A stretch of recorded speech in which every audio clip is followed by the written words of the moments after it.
수험생 여러분, 안녕하십니까? 잘 지내셨죠? 정말 이제 첫 번째 커리큘럼 마지막입니다. 마지막 시간을 두고 보강을 원래 8주짜까지가 정규 커리큘럼이었는데 제가 올해 처음 강의를 하게 됐지만 또 얘기를 하다 보니까는 뭐 이런저런 얘기도 많이 했고 중간중간에 그리고 또 중요하다 생각하는 내용은 좀 많이 얘기를 했고 해서 9주차, 10주차까지 보강을 하게 됐습니다. 지난주에도 제가 그때 대통령 선거 날이었는데 개인적으로 잠이 안 와가지고 선거 때문은 아니고 날 샜다고 했잖아요. 그래서 날 새고 하루 종일 10시부터 6시까지 그 수업을 한 다음에 저 무려 이틀간 뻗었습니다. 보통 이제 하루면은 사람의 몸이 회복이 되는데 이번의 경우는 저도 나이가 벌써 40대가 훌쩍 훨씬 넘었고 그래서 잠을 또 하루를 안 잤으니까 회복하는데 이틀이 걸리더라고요. 술을 끊은 지 3년째인데도 그렇습니다. 그래서 수험생 여러분들 전문가 혈기가 있으시니까 정말 뭐든지 다 하고자 하시는 게 있다면 다 이루실 수 있다고 봅니다. 젊음이 좋다는 게 그거 아니겠습니까? 제가 볼 때는 개인적인 생각인데 인생을 여러분보다는 대략 한 20년 정도 많을 것 같은데 젊음이라는 거는 정말 가능성. 그러니까 내가 오늘 이제 일체유심조 이런 얘기도 나오겠지만 내가 원하고자 하는데 마음 먹고 꾸준히 정진 노력하다 보면은 제가 경험해 본 인생에서 주변 사람들도 그렇고 거의 다 원하는 바를 성공들을 하셨습니다.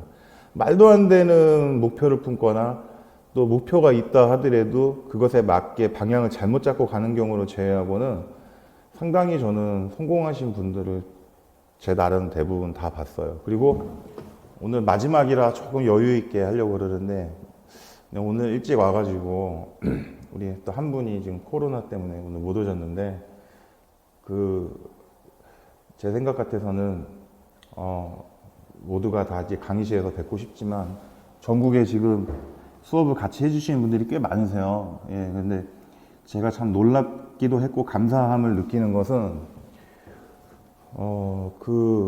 상당히 많은 수강자 분들 중에 한 20% 정도는 제외하고는 물론 그분들도 좀 감사드리는 분들이시고 대부분이 한 80% 가까이 최소한 두 번째 커리큘럼 정치 철학 한 반 정도가 거기까지 신청을 같이 해주셨고 거의 한 40~50%는 거의 9월 달까지 교과교육까지 이렇게 신청을 해주셨더라고요. 저는 너무나 감사드리는 마음입니다. 저 처음에 여러분들 설명회 때부터 뵀지만 저는 제 개인적인 부귀영화나 무슨 금전적인 어떠한 큰 이익을 위해서 절대로 이 자리에 서지 않았습니다. 저를 아시는 분들은 저를 너무나 잘 아시고 그다음에 우리 방문각 선생님들도 제가 어떤 사람인지 잘 아십니다. 그래서 같이 믿고 함께 오늘이 첫 번째 동양 서양 한국 사상의 마지막이지만 불교까지 오늘 마무리를 하고 바로 내일 모레 이제 글피죠. 이제 목요일에 두 번째 커리큘럼 존 롤즈 박사부터 왈처 맥킨타이어까지 할지는 모르겠는데 기본적인 책들을 지금 뭐 정의론부터 해가지고 한 5, 6, 7권 정도를 제가 이미 다 뭐 한두 달 전부터 다 세팅을 다 해놓고 준비를 다 해놨습니다. 그래서 염려 마시고 같이 함께 하시면 같이 하시는 분들은 고맙겠습니다. 그리고 불교를 할 건데 또 제 제자 중에 수험생들이 좀 몇 명 있다고 했잖아요. 14년을 교직을 하다 왔기 때문에 너무나 인적 네트워크가 제가 광범위합니다. 대학생도 있고. 그런데 그 불교에 대해서 뭐 선생님 어떻게 해요? 막 하고 정말 제 제자 지금 보고 계시지만 이렇게 물어보시는데 이런 얘기까지 제가 얼마 전에 그쵸? 지금 듣고 있죠. 뭐라 그러냐면은 불교 포기해야 되는 거 아니에요? 뭐 이런 얘기를 왜 그렇게 생각하냐고 그랬더니 일단 너무 어렵다. 그 다음에 불교는 너무 같은 윤리교육에서 다루고 있는 철학 사상에서도 너무 뜬금없고 생뚱맞다, 뜬금없다. 그다음 거리가 너무 멀다. 일반인이 대하기는 그거는 맞아요. 왜냐면 제가 우리 윤리교육과 수험생이 아니라 일반 제가 인적 네트워크 중에 젊은 친구들 많이 알고 지내는데 25 제가 많이 알아요. 진짜 신기하죠. 왜 많이 아는지는 이유가 많은데 대표적으로 제가 성당 다니는데 성가대 하거든요. 그러다 보니까 아는 사람이 많은데 그 얘기를 듣다 보면은 그래서 이제 포기를 하는 게 낫지 않느냐. 시간, 노력, 투입 대비 그 시험 적중 확률이 좀 떨어지지 않냐. 이런 얘기를 하길래 제가 좀 뭐라고 해서 좀 미안해요. 뭐라고 했습니다. 왜냐면 말이 안 되는 얘기예요. 물론 불교가 출제가 안 되는 해도 있거든요. 안 되는, 아예 안 되지는 않아요. 사실상 다 나요. 왜냐면 이제 그 원시불교와 중국불교 쪽 파트 오늘 이제 마무리하는 거랑 이제 그 한국불교를 보면은 한국불교 같은 경우도 뭐 가끔 안 나기도 하는데 이거 빼먹었다가는 거의 물론 제가 설명회 때 우리 수험생분들께 말씀을 드렸지만은 보리 방등시 그 저기 거기서 신수해능에 개송해서 보리 못 맞췄다고 해서 떨어지는 건 아니에요. 그러나 그거를 맞춘 분이 100명 중에 20명은 될 거란 말입니다. 그러면 그거 맞춘 분 중에 또 합격하신 분들은 최소한 한 4분의 1은 된다고 봐야 돼요. 확률적으로. 그냥 얼추 우리가 생각을 해도 다 전수조사를 안 하고 봐도. 그 중에서 합격을 하는 거예요. 합격자가 합격하지 않은 사람보다는 많잖아요. 어느 시험이든지. 물론 최근에는 임용고시 우리 과목이 경쟁률이 많이 낮아져가지고 다행이긴 한데 그래도 그거는 아닌 거예요. 왜냐면 아무리 만약에 경쟁률이 1.5대 1, 1.2대 1밖에 안 돼도 내가 떨어지면 끝인 거예요. 그거는 1년, 2년 고생하는 거예요. 그게 제가 원래 변호사 하려고 지금 로스쿨 지금 다 준비해놓고 지금 안 하고 지금 우리 당문각에서 지금 저를 초빙해가지고 왔지 않습니까? 변시도 거의 아시죠? 변호사 시험도 거의 5년 연속 해가지고 안 되면은 그 탈락이지 않습니까? 예? 그러니까는 항상 우리가 대비할 수 있는 건 다 해야 돼. 그래서 넌 도대체 뭐를 근거로 또 얘기해서 미안한데 뭐를 근거로 너는 이걸 포기해야 된다 생각하니 했더니 무슨 뭐 커뮤니티 같은 데라든지 수험 관련 그런 뭐 여러 그런 인터넷 커뮤니티를 보면은 너무 어렵고 합격자라고 자칭하는 경우에 보면은 공부 하나도 안 하고 합격했다라고 하는데 그래서 진짜냐고 해서 제가 보니까 진짜 그걸 봤는데 여러분 제가 진심으로 제가 선생이기 전에 여러분 선배 아닙니까? 같은 대학일 수도 있고 아닐 수도 있지만 저 교사 14년 한 사람이에요. 1급전 교사에다가. 그러면 진짜로 제가 이 세상의 모든 사람들을 다 불신한다는 것은 그렇게 결코 바람직하지는 않지만 여러분들 잘 보세요. 익명으로 카페 같은 데다가 올리는 걸 믿을 수 있어요? 안 되죠. 그러니까 이건 뭐 인신공개 명예훼손을 떠나서 익명으로 나는 뭐 이거 하나도 안 하고 뭐 안 해도 된다고 생각한다. 뭐 혹은 하나도 안 해, 뭐 포기해도 합격을 할 수 있다. 했다. 확인했어요? 믿을 수 없는 거예요. 그거는 내가 그거 안 믿는다 해서 내 인격이 나쁜 게 아니에요. 그거 믿을 수가 없는 거예요. 뭐 게임이론 정치학에서는 뭐 정치 사상이 그런 나가기도 하는데 이 세상에는 그러니까 뭐가 있냐면은 내가 뭔가를 포기하게 만들면은 우리 선생님 내가 뭔가를 포기하게 만들면은 나는 그거를 할 수도 있고 안 할 수도 있어. 내가 뭔가를 공부가 아닌데 뭐가 포기를 하면은 내가 포기한 만큼 반사적으로 그것으로 인해서 이득을 얻는 사람들이 생겨요. 반사 얘기라 그래요. 예? 제가 포기하면 나는 좋은 거야. 예를 들어서 뭐 예쁜 여자나 잘생긴 남자가 있는데 이 사람 한 명을 놓고 여러 명이 지금 프로포즈하고 대시를 하고 있는데 3명, 4명이 경쟁하고 있는데 한 명이 나 포기하고 나가 아웃. 그러면 나머지 사람은 좋은 거 아닙니까? 경쟁력 확 줄어드는 거 아니에요? 그렇기 때문에 익명으로 올라온 의견 같은 거는 쉽게 그렇게 함부로 신뢰할 수 없는 겁니다. 예? 그래서 저는 안 믿어요. 그리고 심지어 뭐 인터넷 광고 같은 것도 뭐 좋다, 무슨 물건 사라 이런 거 안 믿어요. 그러니까 그런 같은 의견, 비슷한 의견 주신 분들 많습니다. 바이럴 마케팅이 너무 심해가지고 이게 진짜로 소비자가 쓴 건지, 그죠? 그 판매자가 쓴 건지 알 수가 없어요. 물론 보다 보면 감이 와. 한 80%의 확률로 이거는 조작된 거다. 그치만 뭐 그걸 굳이 그런 것도 인터넷에 올리시면 안 돼요. 잘못하면 또 명예훼손으로 괜히 그냥 저기 공격당해요. 그래서 그냥 우리가 인생을 살면서 합리적으로만 생각을 하면 됩니다. 합리적으로만. 제가 이제 오늘 가급적이면 마음 같아서는 한 2~3시간만 하고 끝내고 싶어요. 근데 사람이라는 게 욕심이 또 끝이 없어가지고 시간이 원래는 뭐 보강을 하루를 잡긴 했지만 나름 최선을 다해서 좀 깔끔하게 정리를 해서 끝내고 싶습니다. 예, 마음은.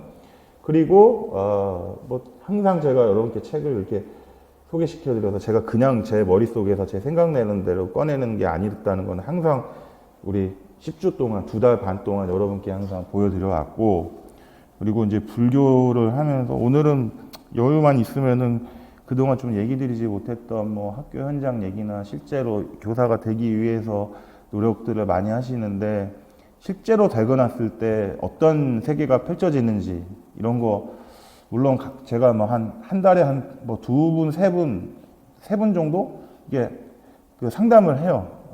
40분씩만 하는데, 그렇게 저랑 개인적으로 직접 만나거나 전화 컨택이 안 된 분들을 위해서 제가 평소에 좀 강의 시간에 중간중간에 말씀드렸잖아요. 실제로 학교 가면 이렇다. 근데 그것도 100%는 아니에요. 뭐 제가 거짓말을 말한 건 하나도 없지만 사람마다 똑같은 환경에서도 다르게 판단하고 다르게 그게 행복하냐 뭐 힘드냐 이게 다르게 느껴질 수도 있는 것이고, 또 제가 학교 그만둔 지 한 2년, 3년, 2년 정도 됐는데 마음 같아서는 저 당장 올해부터 들어가고 싶어요. 다시. 근데 일단은 지금 제가 계속 해오던 일도 있고 해가지고 방문각에서 여러분과 함께 당분간은 공부를 이렇게 계속 같이 하기로 저는 했습니다.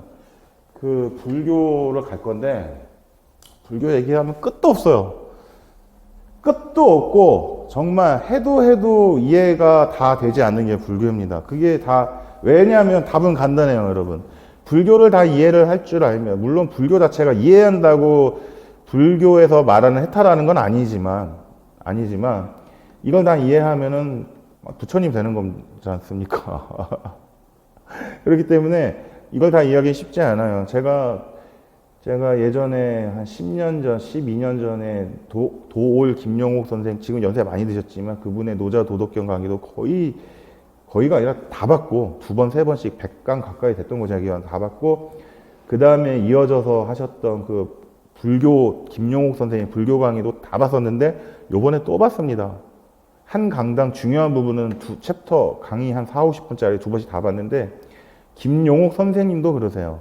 정말 불교 특히 유식불교에서 보면은 이 지금 유식불교 저 중론 나오는데 이 부분은 본인께서도 30년을 공부를 하셨는데 이제서 겨우 그때 그 촬영할 당시에 그때서야 겨우 좀 이해가 되셨다 그러면서, 그렇지만 자기가 한 20~30년간 공부를 하면서 깨달은 거를 그 대중 강의를 통해서 우리 국민들에게 알려드린다 해서 제가 요번에 또 듣고 오늘 그저께 계속 일주일 동안 들으면서 재밌었습니다. 재밌는 그 스토리도 많았고 이론도 설명도 많았습니다. 오늘 오면서도 또 들었습니다. 시간이 모자라서 너무나 안타깝고 계속 들었고요. 저는 계속 듣습니다.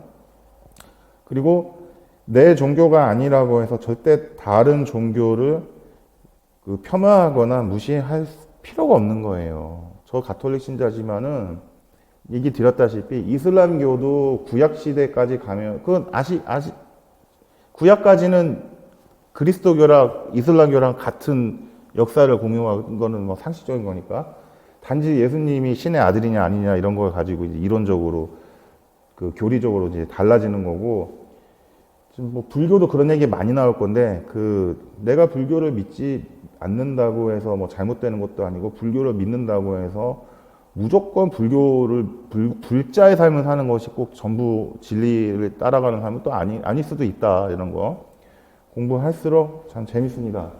그 지난주까지는 우리가 이제 석가모니 고타나 시다르타께서 이제 뭐 그 깨달았던 사성제와 팔정도 이거에 대해서 이제 설명을 해드렸고, 오늘도 나올 건데 오온이라는 게 있는데 색수상행식, 이게 불교에서는 인간을 오온으로 이해를 해요. 이거 오늘 또 나올 거예요. 제가 PT 하나 더 가져왔는데 한 번 더 보죠. 불교에서는 인간을 오온으로 이해한다.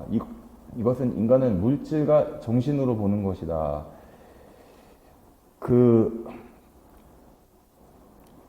불교에서는 윤회한다는 거 들어보셨죠? 윤회. 수레바퀴 바퀴가 돈다는 것처럼 도는 건데, 이게 이제 유식사상 가면은 아래야식 얘기 제가 또 지금도 하고 이따가 또 해드릴 건데, 오후에 불교에서는 진정한 나라는 거는 처음에 부처님께서 이 세상은 공하다, 재범무화. 나는 또 실제적으로 이 세상에 많은 현상들이 일어나고 있는데 내가 생각하고 있는 나는 실제적으로 존재하지 않는다. 이걸 가르쳐 주신 거잖아요. 인생은 고통으로 가득 차 있다. 그 고통 왜 가득 차 있느냐? 내가 스스로 집착하기 때문이다. 망상에 의해서 내가 집착하기 때문이다. 그래서 그리스도교랑 다른 점에 대해서 말씀드린 거잖아요. 그죠? 그리스도교는 특히 개신교 쪽으로 가면 이제 마귀 사탄 쪽, 외부적인 존재에 의해서 인간이 고통받고 이제 이런 얘기를 하시고, 불교에서도 악마가 없는 건 아니에요. 없는 건 아닌데, 마라 얘기했잖아요. 부처님이 득도하시기 전에 그 마라라고 하는 악마가 막 그 유혹한 거 얘기했는데, 불교에서는 내가 이 세상에 살아가다가 겪는 모든 고통은 사실상 나 때문에 일어나는 거예요. 나 자신. 여러분도 여러분 자신. 근데 이제 내가 윤회를 계속 생을 반복하는데, 과거에도 내가 존재했고, 그전에도 존재했다. 과거에도 존재하고, 그전에도 존재를 했다. 이렇게 보는데, 제가 좀 땡겨서 불교를 너무 이론적으로만 나가다 보니까는 사실은 굉장히 어려워지는 거거든요. 불교를. 저도 수험생 때 이론적으로만 접근을 하다 보니까는 너무 어려웠는데, 하버드 대학 나오신 현각 스님이랑, 그 다음에 조계종 우리나라 총본산 조계사의 포교연구실장님하고 좀 개인적인 인연을 좀 가지게 되면서부터 좀 불교를 좀 많이 좀 공부를 하게 됐는데, 이거 이따 얘기 드리고, 이 우주, 이게 우주죠. 스페이스. 예? 우리가 제가 서양 철학에서도 말씀드렸지만, 현대 천체 물리학에서도 우리가 아는 우주란 관측 가능한 우주라고 이미 말씀을 드렸고, 그 관측 가능한 우주는 점점 넓어지고 있고, 그 다음에 지지난 시간까지 계속 제가 얘기 드렸잖아요. 빅뱅에 의한 우주의 탄생을 종교에서는 뭐 천지창조 요거랑 좀 비교해서 뭐가 맞다라고는 우리는 아무도 검증할 수 없다. 빅뱅 이론도 검증 못해, 그거. 그죠? 자, 했는데, 그리고 나서 이 우주는 무한히 생성소멸을 반복한다는 말씀을 드렸고, 불교에서도 그렇게 얘기를 하고 있고, 우주가 왜 탄생하고 존재하느냐? 불교에서는 몰라요. 그리스도교에서는 있어요. 태초에 빛이 있어라 해서 하나님께서 태초에 이제 빛이 있어라, 말씀이 있었다 했잖아요. 이거를 이제 고대 로마나 여기서 이제 로고스라고 이해를 좀 했는데, 로고스, 기독교에서는 프로비던스, 신의 섭리라 그럽니다. 그러니까 하느님이나 알라도 하느님이죠. 알라도 하느님인데, 그 신의 의지, 이렇게 저도 기도를 매일 여러 번 드리지만은 우리는 신의 뜻이라고도 생각하는 것도 상당히 좀 위험한 사고방식이긴 해요. 베이컨이 종족의 우상 얘기했잖아요. 물론 그리스도교는 인격신의 개념이기 때문에 그렇게 가르치고 있고, 교회에서도. 그러나 하느님이나 하느님이 신이 진짜로 우리랑 똑같은 인성을 가지신 예수님이 나오셨다고는 하지만, 본질적인 성부, 트리니티 삼위일체 성부 하느님 신이 과연 우리랑 똑같은 생각을 하시는 존재는 아닐 거지 않습니까? 우리가 알 수 없어. 우주적인 존재, 우주를 만드신 분 존재잖아, 종교에서는. 근데 이제 불교는 그렇게 보지 않는 거예요. 관심도 없어, 이 사람들은. 관심도 없고, 석가모니의 전생을 보면은, 제가 지난번에 석가모니의 생이랑 두꺼운 책 그거 보여드렸지만, 지금 석가모니 불도 7번째 불이셨고, 그 당시에. 그리고 앞으로 또 석가모니 위에도 미륵불이라고 그 이제 불교에서도 종말론 비슷한 개념이 좀 있어요. 있는데 미래에 다시 미륵불의 형태로 올 거다. 이런 얘기도 있고, 그리고 석가모니만 있는 건 아니죠. 아미타불도 있고, 그 다음에 또, 제가 오늘 부처님 많이 가져왔나? 부처님 같은 비로자나 불도 있고, 뭐 많습니다. 많은데, 그러니까, 아득히 과거의 전생으로부터, 이거 좀 이따가 이제 말라식, 아레아식 할 때 얘기를 드릴 건데, 그거를 설명한 게 이제 중론이에요. 대승기신론하고. 그러니까 이거 불교를 모르고 그냥 보면은 하나도 몰라, 진짜. 하나도 몰라. 저도 다 알지 못해요. 근데 이제 그 사람이 많이 오랜 시간 동안, 이제 그 자신이 이제 윤회를 하게 되는데, 불교에서는 이제 미물부터 사람이 시작한다고 하지 않습니까? 미물부터 시작을 해가지고 또 듣다 보면은 이거 좀 약간 좀 딴 얘기긴 하지만 불교에서는 전생이 이제 반복이 되는데 그 전생이 꼭 그러니까 내가 A가 B가 되고 B가 C가 되고 C가 D가 되고 D가 E가 되고 F가 되고 쭉쭉쭉 나가는 게 아니라 또 경우에 따라서는 영혼이 막 분리되기도 하고 합쳐지기도 하고 뭐 그런 얘기도 있어요. 네, 그런 얘기도 너무 종교적인 거고. 그래가지고 막 보면은 그 얘기가 전생이 그냥 전생이 있는 것 같아요? 있는 것 같아요. 저도 꿈꾸다 보면 전생 얘기 나온 적, 이거 믿거나 말거나 합니다, 선생님들. 저 전생을 제 전생 하나 알고 있어요. 믿거나 말거나인데, 개인적으로 천주교 신자니까 믿지는 않지만, 제 전생이 뭘 것 같아요? 저는 전생 봤어요. 전생이 뭐였냐면, 와, 정말 저 신기합니다. 믿지는 않아요. 꿈이라고 생각합니다. 꿈이라고 생각하는데, 제 전생이 뭐냐면은, 믿거나 말거나 합니다. 오해하지 마세요. 저 사입이 아니에요. 아주 태고적에 제가 지구인이 아니었어. 미친 사람 아닙니다. 선생님들. 저 아시죠? 교사자격증 4개입니다. 저 미친 사람 아니에요. 근데 태고적에 제가 아주 태고적에 지구에 내려왔는데 지구인은 아니었었어, 제가. 지구인은 아니었는데 너무나 생생해. 전생을 봤는데. 지구인으로 내려왔는데 뭔가 탐사대 같은 거였어요.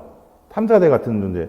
그러니까 정확한 건 너무 태고적이라고 나와. 제 전생에. 제가 전생을 본 적이 있는데 그런데 태고적에 왔는데 뭔가 그 UFO 같은 거 있잖아요. 우주선. 왔는데 뭐 알 수 없는 이유로 반란이 일어났어. 반란이. 그 내부 반란이 일어났는데 제가 그 탐사대의 일부였는데 이도저도 못한 거예요. 여기 편도 아니고 저기 편도 아니고. 그래가지고 반란이 일어났는데 무슨 인공지능 로봇 같은 게 나오더니 반란을 진압했는데 제가 이제 책임을 묻게 돼서 저도. 그래서 저 놓고 떠나더라고. 그 지금 남겨졌어요. 그게 이제 전생을 제가 이상한 꿈도 아니고 이상한 형태로 이렇게 본 적이 있는데 그러니까 이제 그거는 그렇게 믿지는 않습니다. 예, 그걸 믿고 살면 정신병자 돼요. 현실에서 너무 벗어난 사람들이기 때문에. 그러니까 이제 이 불교에서는 이렇게 자꾸 윤회를 하는데 이제 아레야식을 통해서도 설명을 드리겠지만 그게 이제 그걸 체계적으로 정리한 게 이제 중론, 대승기 신론인데 이 최근에 제가 한국 불교에서 가장 똑똑하신 분, 그 자연 스님, 박사학위 4개 분, 유튜브 나오시는 분 얘기 말씀 들어보니까 선생을 하는데 그쪽에서는 그렇게 봐요. 하는데 윤회를 하는데 그러니까 갑자기 동물이 갑자기 사람이 되지는 않는다. 자기가 볼 때. 왜? 동물이 사람이 된다라고 윤회를 인정을 하는 사람들이 볼 때도 개하고 사람하고는 너무나 그 뇌 기능에 있어서 차이가 크지 않습니까? 그지? 사람이 갑자기 개가 될 만큼 원시적으로 퇴보하거나 개가 갑자기 환생을 해가지고 아인슈타인 박사 같은 사람이 된다는 거 너무나 비약이 심하다. 이렇게 얘기를 하시더라고. 자연 스님은. 설명회 때 제가 보여드렸죠, 사진까지. 그러니까 이제 뭐라고 하시냐면, 윤회를 해서 사람이 되는 경우가 있는데, 사람이 돼도 조금 뭔가 좀 부족한 사람으로 태어날 수 있다. 이렇게 얘기를 하시더라고. 좀 정신장애가 좀 있다든지 뭐 이런 거 있죠. 사람 같지 않은 사람, 그게 무슨 뭐 범죄자라고까지는 얘기 하시지는 않던데, 그래서 뭐 그런 얘기를 하시더라고요. 그래서 그냥 저는 참고 정도만 합니다. 참고 정도.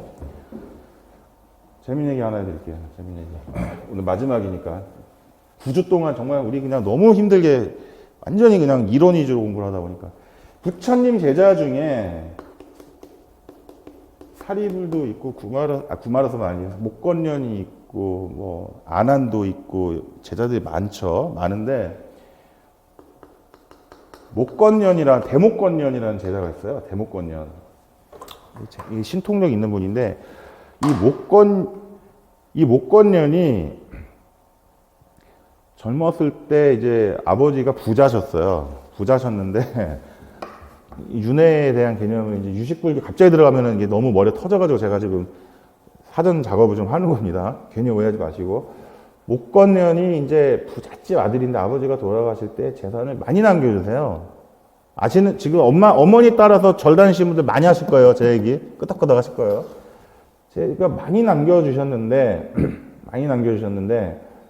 아버지가 돌아가셔서 재산을 갖고서 어머니가, 이게 3천냥, 어마어마한 돈이야. 요즘 돈으로 치면 한 30억 정도 되는 돈입니다.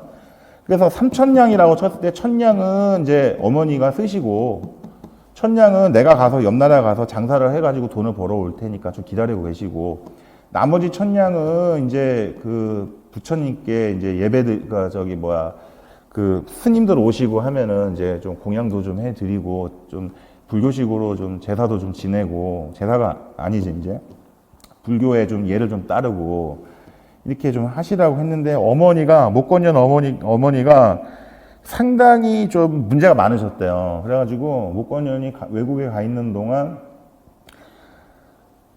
무속에 빠져가지고 뭐 돼지의 막 간을 막 꺼내가지고 막 피를 막 바르고 막 이런 무속신앙에, 기괴한 무속신앙에 빠져가지고 기복신앙이라 그러죠. 요즘도 있잖아요, 그런 거. 그 다음에 스님들이 오면은 막 아주 그냥 뭐 죽였다는 얘기도 있고, 굉장히 막 스님들한테 행패를 부렸답니다. 행패를 부려갔는데, 아들이 이제 외국에 한 3년 갔다가 이게 와가 돈을 또 많이 벌어와요. 1,000냥 가져갔다 3,000냥을 벌어와서 마을 입구에 오다 보니까는 마을 사람들이, 아, 이거 니네 어머니가 지금 그동안 이렇게 했다니까 목건년이 믿을 수가 없잖아. 근데 이제 어머니가 또 아들이 온다는 소식을 듣고, 어머니가 또 이제 그동안 자기가 저지른 악행을 차마 아들한테 보이면은 창피하니까 그 증거를 싹 인멸하고, 마치 자기가 그동안 굉장히 스님들을 잘 대해드리고 불법을 잘 따른 것처럼 조작을 합니다. 그러면서 아들이 와서 목건년이랑 얘기를 하는데, 내가 지금 여기서 거짓말하면 난 죽어서 뭐 지옥에 가겠다. 7일 만에 죽을 것이다. 이런 식으로 얘기를 했다가 실제로 죽었답니다. 죽어가지고 이제 목건년이 그 뒤로 나중에 이제 부처님의 수제자가 돼요. 넘버 2, 3 정도 안에 들어요. 사리부랴 목건년이. 그래가지고 부처님이 제자가 됐는데, 부처님께서 이제 이렇게 자기 가지고 있는 그 뭐 지팡이 같은 거나 이런 걸 막 주시는데, 이제 어머니를 찾아서 가보니 어머니가 없는 거예요. 어머니가 없어. 그래서 이제 지옥까지 찾아가 봤는데 안 계셔. 이따가 수락에 이게 압이 나올 건데, 아무리 찾아도 없는 거야. 계속 찾고 찾아도 안 나와.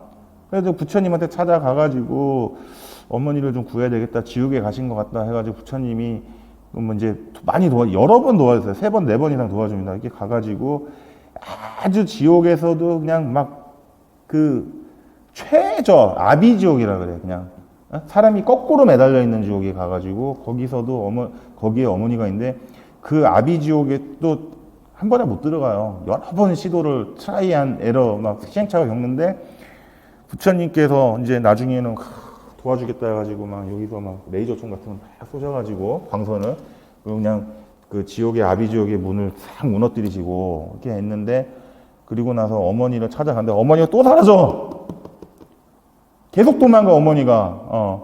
그래서 부처님이 그 아비지옥을 무너뜨리셔가지고 그 지옥에 있던 사람들이 계속 밖으로 나오는데도, 어머니는 내가 나가다가 잡혀서 더 안 좋은 지옥으로 끌려갈까봐 무서워서 그렇다 해가지고, 그래도 이제 어머니한테 부처님께서 이제 지금 네가 공양미를 지금 부처님 그 지옥에 가가지고 공양을 하면은 부처님이 한 명이 아니잖아. 불교에서는 어머니께서 이제 그 지옥에서 빠져나오셨을 텐데 그 공양미 자체도 어머니가 그냥 배고파서 지옥에서 먹어버리는 거야. 먹으니까 몸에서 막 이게 막 그 음식이 막 그 불이 돼가지고 막 속이 불타버리고, 그리고 그래서 이제 겐지스강에 데려가서 어머니를 씻겨드리면 안 되겠습니까? 했더니 겐지스강을 물 먹으면 그 물이 또 들어가서 용암처럼 탄다. 그래서 어머니가 그렇게 고생하시다가 결국에는 고타마 시타르타가 도와주셔가지고 어머니가 지옥에서 나와요. 나와가지고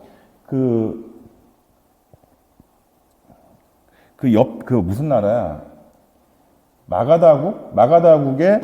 마가다국일 겁니다. 거기에 개로 환생을 하세요, 어머니가. 개로.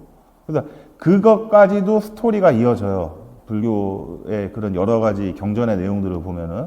그러니까 이제 저는 불자가 아니기 때문에 그걸 다 믿지는 않으나, 그러나 그 과거의 그런 고대 종교 중에 그런 경전을 통해서 이러한 그런 지옥의 개념, 내세의 개념이 있다는 걸 보면서 저도 좀 많이 좀 배웁니다. 많이 배워요. 참고로 얘기하면은 고등 종교에서는 지옥이 있죠, 개념이. 기독교도 지옥이 있죠. 기독교 지옥은 혹시 아시는지 모르겠는데 그리스도교 지옥 어떻게 생긴 거예요? 모르죠? 우주 탄생 이전에 태초 혹은 태초 이전에 신이 이렇게 계시는데, 신 이렇게 문자로 표현해도 되는지 모르겠으나 신께서 하느님이죠. 하느님이 신이 이제 인간을 만들기 전에 먼저 누구를 만들었다 그래? 천사들을 만들어요. 천사들을 만드는데 천사들이 되게 많아요, 숫자가. 이것도 믿으라는 거 아닙니다. 이제 오늘 마지막 시간이니까 종교 얘기하면서 그냥 정리를 할게요. 천사들이 이렇게 있는데 불교의 지옥과 이제 기독교 지옥이 뭐가 좀 다르냐면은 이제 넘버 원 천사가 있어. 얘가 미카엘이야, 미카엘. 군인 천사. 요한의 계시록, 요한묵시록 보면 나와요. 마지막 전제 아마게돈에 군대 끌고 나와서 사탄에 막 우리와 대적한다. 근데 원래는 미카엘이 대천사인데 제 세대명이에요. 근데 이전에 루시엘이라고 있어. 루시퍼. 얘가 사탄이야. 세이튼, 사탄. 전승문화예요. 가톨릭 전승. 성경에 써있진 않아, 이거. 근데 신이 이제 인간도 아니야, 얘네들은. 그냥 영적인 존재야. 뭔지 몰라, 우리는 이거를. 그러나 천사가 있었는데 이 굉장히 아름답대요. 이게 얘기 들어보면 남자도 아니고 여자도 아닙니다. 너무너무 아름다워. 천사도 아름다운데 이 루시퍼라는 천사가 너무나 아름답고 신의 총애와 사랑을 받으니까 얘가 교만해져가지고 자기를 따르는 천사 무리들과 함께 신의 능력을 넘어서려고 반기를 들다가 어떻게 되냐? 반란을 일으키다가 날개 다 잘리고 쫓겨가가지고 신이 그러니까 얘 흉측한 모습으로 변한 거죠. 그래서 저기 무적행이라 그래. 무적행. 아주 그냥 심연의 끝. 지구로 치면 땅속 끝. 여기까지 가가지고 여기 처박혀 버립니다. 그리고 나서 이제 미카엘이 이제 제1천사가 되고 라파엘이라 해서 의술의 천사, 어려운 사람 도와준 천사가 되고, 제가 우리 그리스도교 아우구스티누스 얘기할 때 말씀드린 가브리엘이 이제 신의 전령, 그리스 신화에서는 헤르메스, 따다다다 버디버디로 이제 나오는데, 얘라 그러면 좀 죄송해요. 지브릴이라고 이슬람교에도 나와. 얘가 마호메트한테 나와가지고 그때 얘기 제가 설명해 드린 거. 그리고 이제 저기 성모 마리아한테도 나오셔가지고 뭐 예수님이 탄생 얘기해 줬다는 요겁니다. 그래서 좀 다릅니다. 종교적으로 지옥의 개념이. 이슬람교에서는 참고로 또 이런 얘기도 있어요. 신이 천사를 먼저 만들고 나서 아담을 태초에 만드는데, 아담을 만들고 나서 신이 천사들 보고 너 인간들에게 경배하고 절해. 그러니까 천사 입장에서는 기분이 안 좋았겠지. 그래가지고 천사가 거기다 반기를 일으킨다, 이렇게 얘기를 해요. 조금 달라, 좀. 그게 왜 그러냐면은 종교인을 떠나서 이렇게 보면은 이슬람교 자체가 기독교가 아니지. 기독교는 유럽에는 있었지만 6세기 때 무하마드가 유대교의 그 역사책 토라, 예? 그 출애굽기라든가 이런 걸 보고서 창세기를 보고 많이 그 차용을 한 거라고 봐요. 저는 개인적으로 그렇게 생각을 해요. 자, 너무 쓸데없는 얘기로 가면 안 되는데, 이거 무슨 은하인지 아세요? 이게 사람마다 좀 다르게 보지만, 인터넷 법이 솜브레로 은하. 이거 멕시코 사람들이 쓰는 모자. 은하 중, 갤럭시 중에서 가장 아름답다고 하는 은하 중에 하나입니다. 이 안에 뭐 있다 그래요? 이 안에. 블랙홀이 있다는 얘기죠. 블랙홀 안에도 뭐가 있는지를 몰라. 유튜브 프로그램 보다 보면은 뭐 정말 밑도 끝도 없어서 막 사상의 지평선이라 그러고 특이점이라 싱귤레러티라 그래가지고 이 안에 들어가면 뭐 새로운 세계가 있다는 얘기도 있고, 많아요. 이거에 대해서 다른 영화가 인터스텔라죠. 과학적으로. 그래서 인터스텔라 우리나라에서 굉장히 히트했습니다. 엄마들이 아이들 보여주려고. 그러니까 이제 불교에서는 기본적으로 이렇게 우주는 생성소멸을 반복한다. 근데 물리학에서도 이 은하가 지금 우리가 관측된 것만 해도 한 200억 개라 그래서 더 늘어날 거야. 계속 늘어. 그리고 그 경계 밖에는 뭐가 있는지도 모르고, 그러니까 이런 은하들이 우리가 본 것만 한 200억 개라 그러고, 저 멀리는 퀘이사라 그래가지고 막 태초의 은하가 막 지금 빛의 속도보다 더 빠르게 멀어지고 있다 그러는데 알 수도 없는 거고, 이 우주에는 그러니까 그런 얘기 지난번에 드렸잖아요. 자연스님 말씀으로. 이 각 우주마다 여기도 붓다라고 할 수 있는 존재들이 있다. 근데 뭔지 몰라, 우리는. 다른 우주는 알 수가 없어. 태양계도 지금 우리가 간신히 벗어날 정도인데 어떻게 합니까? 우리 은하도 10만 광년이라서 지름이 몰라요. 네, 몰라. 자, 이제 조금 정리를, 이제 불교 얘기를 하다 보면 윤회 얘기가 나오고, 윤회 얘기를 하다 보면은 이제 우주론의 얘기가 나와서 제가 조금 이제 마지막 시간이라 너무 좀 빡빡하지 않게 여러분께 좀 전해드리려고 한 거고, 제가 괜히 헛소리 한 건 아닙니다. 그러니까 인간은 이렇게 불교에서는 식수상 행식 5가지로 얘기를 해요. 인간이란 존재는, 자, 색이란 육체적인 물리적인 요소이고, 내가 여기 아름다운, 내가 사고 싶은 책들이 있어. 내가 사고 싶은 시계가 있어. 내가 좋아하는 저기 신발이 있어. 나이키야. 내가 아주, 저 여자 너무 예뻐. 혹은 저 남자 너무 좋아. 내 남자친구 만들고 싶어. 뭐 이런 거. 그 다음에 수란, 고락을, 이거 했던 얘기 한 번 더. 이거 오늘도 계속 나옵니다. 내가 고통을 느끼는 감수 능력, 고통과 행복을 느끼는 감수 능력이다. 근데 이제 사실은 정확히 말하면, 이거 모르는 분들이 많은데, 고는 고통이고 락은 즐거움인데, 정확히 말하면 불교에서는 고통의 반대는 즐거움 아니에요. 예? 즐거움 아니고, 오해하면 안 돼요. 왜냐면 즐거움이라는 게 영원한 것도 아니고요. 즐거움이라고 하는 거는 내가 어떤 환경에서 어떤 사물을 접촉했을 때 일어나는 마음의 작용 아닙니까? 생각을 가만히 해보시면은 25년, 30년, 40년 사는 사람 잘 알아요. 고통이, 내가 뭔가를 대학교 합격했어. 여러분 중에 뭐 대학교 합격했다고 그때 처음 느꼈어. 성취감이 뭐 얼마나 갔습니까? 3월달에 입학하자마자 새로운 고통이 오지 않아요? 뻔하지 않아? 내가 저기 교사가 됐어. 좋을 것 같아요? 첫날부터 스트레스 받아. 들어가기 전부터. 들어가면은 뭐 좋을 것 같아요? 좋기도 해요. 드릴 말씀 너무 많아. 가자마자 교무부장 뭐부터 해가지고 뭐 교감 교장이 너무 막 말도 안 되는 얘기를 하고 있어. 혹은 같은 평교사끼리 나를 견제하는 사람도 있어.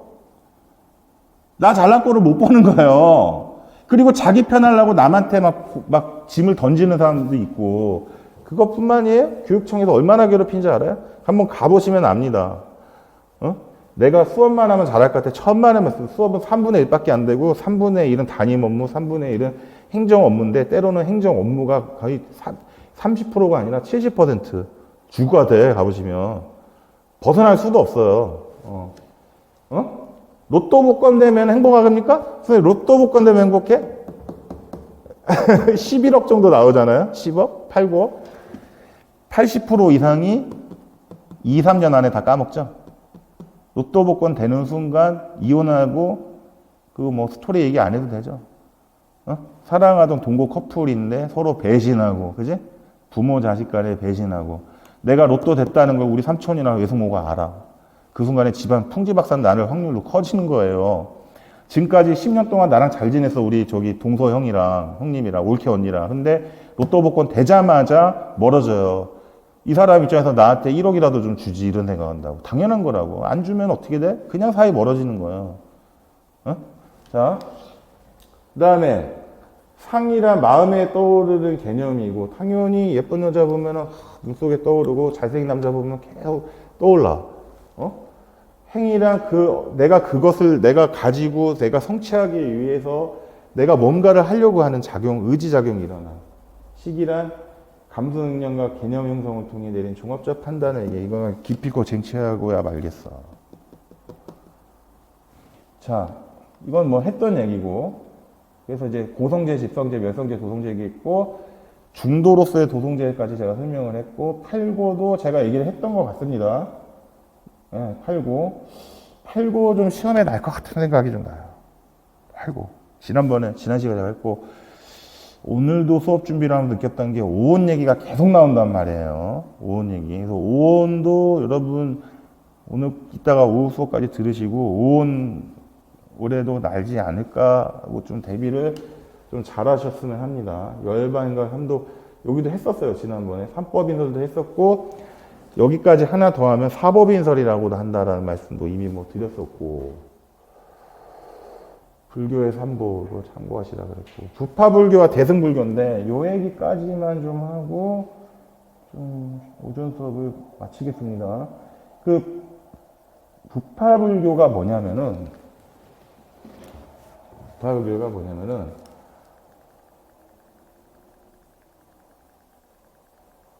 정당에도 왜 되게 당들이 많잖아요. 파벌이. 예? 그러니까 불교에서도 종파가 많다는 뜻인데, 이게 무슨 뜻이냐면은, 이게 부처님 되게 많으세요. 많습니다. 이거 어디더라? 경기도 연천에는, 이거 다 제가 찍은 거예요. 이분은 지장보살이에요. 부처님 아니시고. 예, 무슨 절에 사찰 제가 까먹었어요. 이것도 정멸부궁도 제가 직접 갔던 데입니다. 이거. 부처님 사리가 있다는데, 제가 이거 못 믿겠어, 이거. 통도사 있다고 하는데, 그 조계종권은 제가 믿겠는데, 조계종이 아닌 데서 이렇게 뭐 스리랑카에서 좀 얻어왔다 이렇게 하시는데, 잘 모르겠습니다. 그리고 보자 얘기는 제가 말씀드렸죠. 이건 원래 도교에서 쓰는 거라고. 절 가보신 적 있어요? 불자세요, 혹시? 아니잖아. 근데 여기 갔는데 되게 무서워요. 절에도 낮에 혼자 가면은. 귀신 나올 것 같습니다. 뭐 들리는 말에 의하면은 뭐 절에는 결계가 젖어 있어가지고 입구에 사천왕이 이렇게 있고, 그지? 사천왕이 있고, 그 다음에 귀신이 들어오면은 이제 신장들이 막는다라고 얘기를 하잖아요. 그런 얘기도 많이 나와요. 근데 부파불교가 뭐냐면은 이제 부처님께서 이게 그때 당시 인도인데, 네팔 인도 중북부인데, 이 부처님을 따르는 이제 수도자들이 많아졌단 말이에요. 막 500명 이상 늘어납니다. 2,000명, 3,000명 늘어나는데, 왕들도 막 부처님을 따르고, 실제로 존재했던 분이 맞아요, 부처님. 그 다음에 석가족 멸망한 스토리 좀 제가 드렸고, 배신당했던 얘기도 좀 드렸고 했는데, 부처님이 이렇게 돌아가신 다음에 제자들이 이제 한번 1차 결집을 합니다. 한번 모여요. 그래서 그때 부처님이 전하신 그 법을, 부처님 말씀 우리 법법 할 때 법이, 불교에서는 스님들이 법문 얘기한다도 이제 부처님 말씀 가르침이거든요. 법을 정리를 해요. 그래서 경전을 만듭니다. 근데 당시에는 이제 말로 뭐 다 할 수 글로 다 쓸 수 없기 때문에 이제 그거를 외운 거예요. 제가 오늘 좀 가져왔는데, 뭐 천태종에서는 법화경, 조계종 금강경, 이거 제 돈 산 거예요. 빌린 것도 있고, 이제 화엄경 있는데, 화엄경 지난주에 말씀드렸고, 금강경의 금강이라는 거는 산스크리트어로 원래 좀 벼락 맞다는 뜻이에요. 벼락 맞추면 깨우쳐라는 얘기인데, 그리고 이제 부처님의 말씀을 경전으로 이제 만들었다가 2차 결집이 또 한 번 일어납니다. 2차 결집이. 2차 결집이 한 100년 뒤쯤 부처님 이제 열반 후에 또 한 번 일어나는데 그때부터는 이제 율법에 대한 얘기를 이제 경전은 이미 이제 안한 같은 게 외우는 거 잘하는 사람들이 부처님께서 이렇게 말씀하셨다. 불경보다는 계속 얘기해. 나는 부처님께 이렇게 들었다. 이걸 시작해요. 반복이 굉장히 많이 돼. 경전이 좀 달라도. 여기서 나온 얘기 뒤에 나오고, 여기서 나온 얘기 또 나오고, 또 나오고, 심지어는 경전이 좀 달라도 비슷한 얘기 또 나오고 그럽니다. 성경이랑 조금 달라요. 그런데 이제 율법 얘기가 이제, 여기 나왔네. 이제 경은 부처님의 가르침이고, 율은 규칙인데, 이제 그거 있죠. 뭐, 살생하지 말라 이런 거 있죠. 음란한 행위를 하지 말라. 지난주에 한 거. 뭐 이런 거. 근데 이게 실질적으로 부처님이 가르쳐 주신 여러 계율이 있지만 이거 뭐 우리가 불교 신자가 아니라 다 배울 필요는 없는데 이게 문제가 생기는 거예요. 왜 문제가 생기냐면은 부처님이 말씀하시지 않은 상황이 전개가 되거든. 예를 들면은 탁발 아까 저기 미얀마 스님들 이렇게 공양 탁발 있지. 아침에 새벽에 보통 5시 반에서 6시 반쯤 이렇게 음식을 얻으러 다니는데 내가 직접 내가 죽인 고기 먹지 말고 나를 위해서 잡아 죽인 고기 먹지 말고 뭐 이런 거 고기를 먹어도 되긴 돼요. 되는데 근데 예를 들면 이런 게 있단 말이에요. 만약 갔는데 그 저기가 그 민간인들이 내가 딱 그 공양을 받으려고 갔더니 여기다가 탁발에다가 저기 소금을 넣어줬어. 소금 귀한 거였습니다. 소금을 넣어줬고 만약에 뭐 돈을 넣어줬어. 이런 일이 생긴단 말이에요. 그러면은 부처님은 분명히 이런 거 뭐 재산을 가지고 유지하라 이런 걸 하지 않았으니까 이거 어떻게 할 거냐? 근다고 소금이 일단 현금 가치가 당시에는 있었기 때문에 이거를 가지고 저장을 해놓으면 또 계율이 어긋난다 이거예요. 이런 거 갖고서 이제 2차 그 교단이 모여가지고 요때 이제 요런 얘기들을 해요. 계율을 또 정하는 얘기를 합니다. 그리고 이거 좀 더 뒤에 얘기를 하고 탁발 얘기.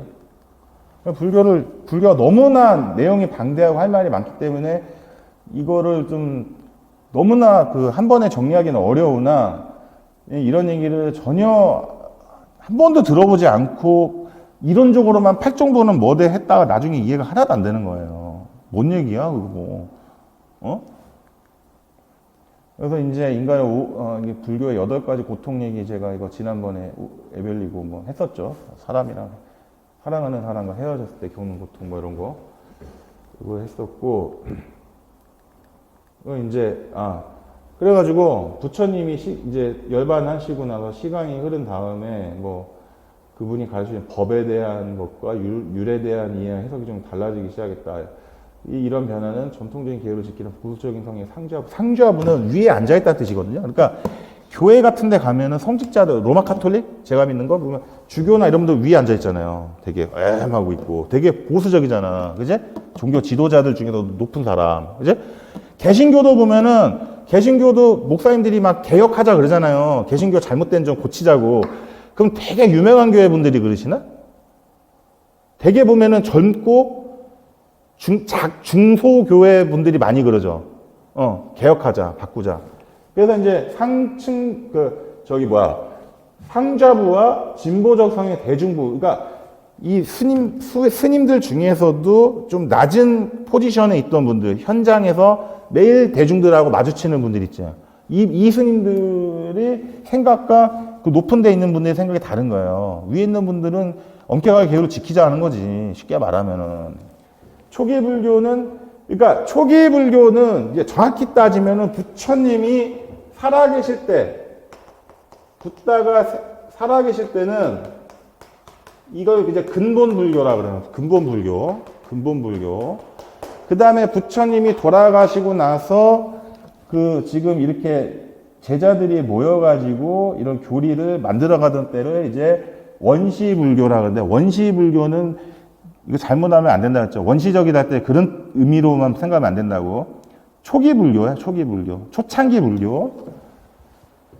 교회도 보면은 그리스도교도 제가 다 설명을 드렸잖아요. 로마 제국에 가서 예수님이 AD 한 30년 정도에 돌아가시고 나서 그 제자들이 흩어진다 그랬잖아요. 12제자 한 명 다시 뽑아가지고. 그래가지고 그때 제자들끼리 모여가지고 가룟 유다 쫓아낸다. 가룟 유다 죽었으니까 가룟 유다 죽어가지고 투표해서 뽑은 다음에 자기들끼리 얘기하잖아요. 그지?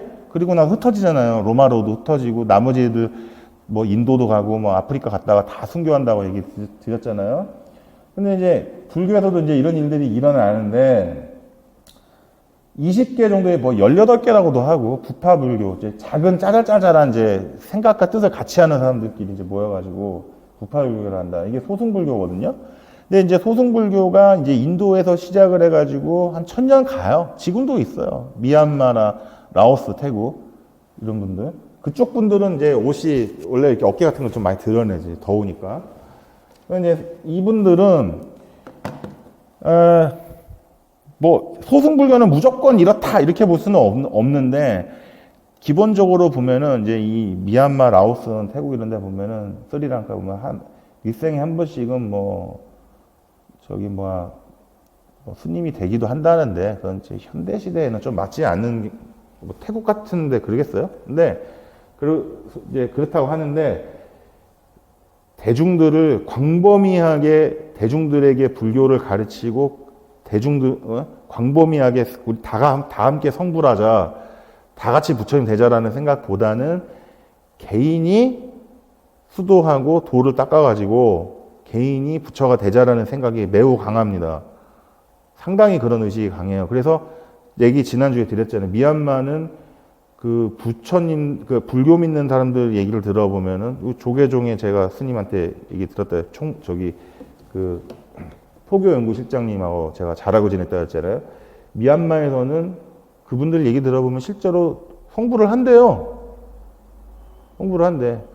근데 그런 사람들이 많고, 근데 대승불교는 뭐냐면은 이게 이제 인도에서 중국 용수라든 뭐 이제 구마라집 같은 사람이 이제 중국으로 넘어가거든요. 이제 납치돼가지고 넘어가는데 그런 이제 중국으로 가면서 중국이나 물론 인도도 인구가 많고 하지만은 중국에서 한국을 통해서 일본으로 가는데 문화가 완전히 다르단 말이야. 근데 중국이나 한국으로 오게 되면은 이제 무슨 얘기가 있냐면은 우리나라 고구려 백제 신라만 예를 들어도 불교를 이런 측면도 있는 거예요. 정치적으로 이용하는 거예요. 소수림 왕이 불교, 우리가 보통 한 470년 정도에 수입을 하거든, 불교를. 백제가 조금 늦고, 신라는 한 60년 늦어요.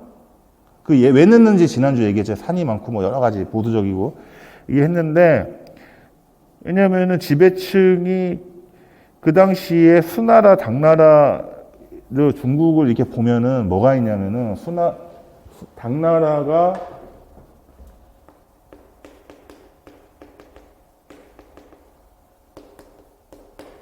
수나라 우리나라 고구려 침략했던 인간들인데, 수나라는 이제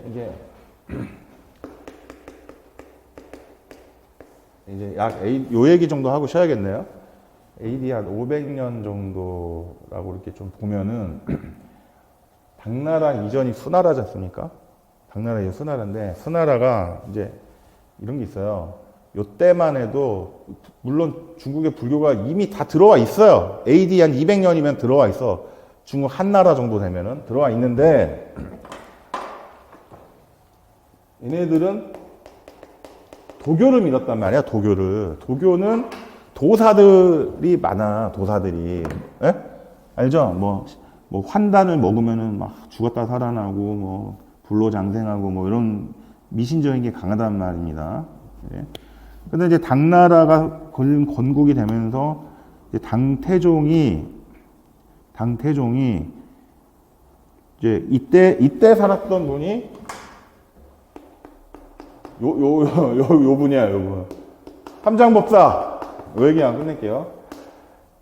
삼장법사. 근데 정확히 말하면 삼장이 아니라 현장이에요, 현장법사인데 현장법사가 그 당시에 요 시대에 전 세계에서 가장 뛰어났던 천재예요. 제가 모든 역사 기록을 다 나름 봤는데, 근데 이분이 중국에서 이제 더 경전이라든지 중국에 없는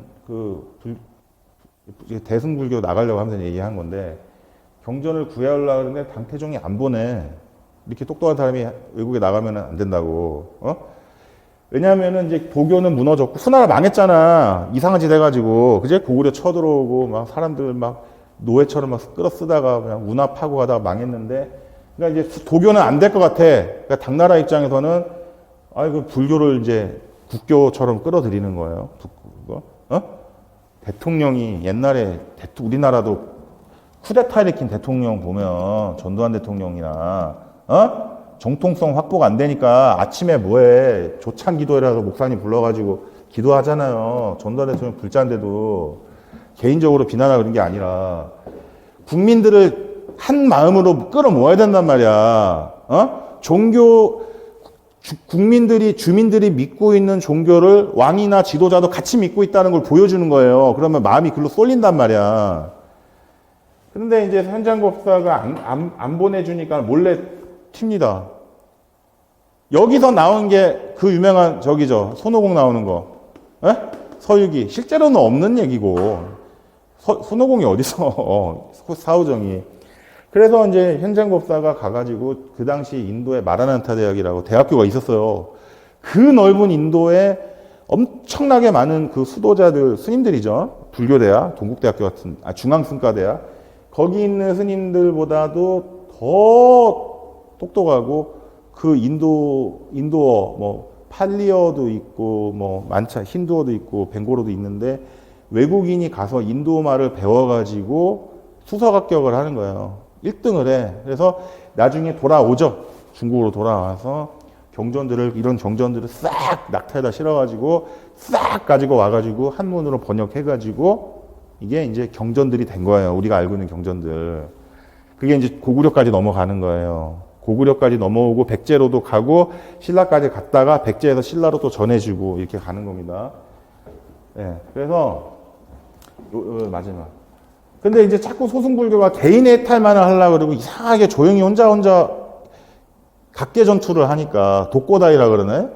각계 전투, 개인적인 수양을 중요시하니까 여기에 대해서 이제 슬슬 부처님이 BC 한 500년 정도고 BC 한 1세기 정도에서 개혁에 대한 물결이 일어났다. 근데 정확히 말하면 도울 김영호 스님 말씀 들어보면은 대승불교도 소승불교의 한 형태라고 합니다.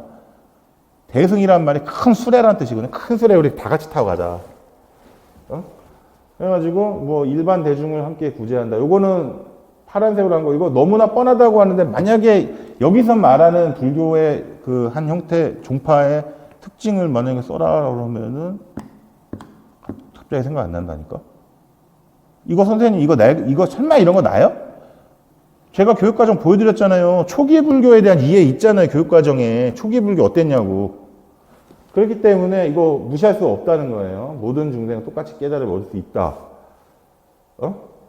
보살의 사상을 내세운다. 보살은 모든 중생이 깨달음을 향해 가는 보살이라는 의미이다. 그래서 보살은 두 가지 의미인데, 제가 얘기 드렸죠. 부처님의 전생을 이제 보살이라고도 했고, 그 얘기 드렸잖아요. 여자가 막 꽃을 막 준 얘기. 그 다음에 정확한, 이제 요즘 쓰는 의미로는 위로는 진리를 구하고 아래로는 중생을 돕는 요겁니다. 요거. 볼릭체를 안 했네. 이거 만약에 또 쓰라 그러면 생각이 안 난다고요, 이거. 이상하면 쓰는 거야, 그냥. 중생에게 도움되고 이렇게 쓰긴 쓰는데, 키워드가 이거, 위로는 진리를 구한다. 요거. 키워드. 색연필로 와이프 임용고 채점위원회 했잖아요. 딱. 아래로는 아래, 중생을 돕는다. 이거 인정 안 되면 답 안 되는 거예요, 이거. 자, 진공묘까지 하려고 그랬는데 제가 오전에 너무 불교 얘기를 광범위하게 하다가, 오늘 마지막이라고 제가 좀 편하게 하다 보니까는 이 얘기 저희가 좀 많이 했습니다. 그래서 오후에는 우리는 먹고, 오후에는 좀 되도록이면 압축해 가지고 잘 정리해서 정리 끝내도록 하겠습니다. 이따 뵙겠습니다. 네.